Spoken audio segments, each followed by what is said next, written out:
উপমহাদেশীয় একজন রাজা তার কিছু চাকর বাকর নিয়ে একদিন হরিণ শিকার করতে গেল। বিকেলের দিকে তারা একটি হরিণ ধরতে পারল, কিন্তু তখন তারা খুবই ক্ষুধার্ত। ভাবলো হরিণটা নিয়ে একটা পিকনিকের মতো খেয়ে তারপর বাড়ি যাওয়া যাক।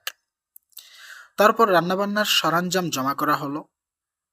সময় মতো দেখা গেল লবণ আনা হয়নি।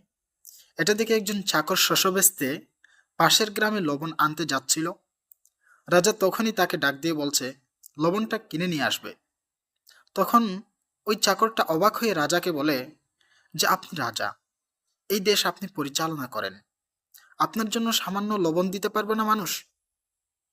আর এই সামান্য লবণটাও কি আপনার কিনে নিয়ে আনতে হবে? তখন রাজা তাকে হেসে বলল যে, জুলুম, অন্যায় এভাবে ছোট থেকে ছোট কাজ দিয়েই শুরু হয়, একসময় সেটা বড় হয়। এই গল্প থেকে আমরা শিখলাম, অন্যায় যত ছোটই হোক না কেন সেটা প্রথম দিকেই দমন করতে হবে। যদি না করা হয় তাহলে এটা আস্তে ধীরে বড় হবে, তখন আর দমন করা যাবে না।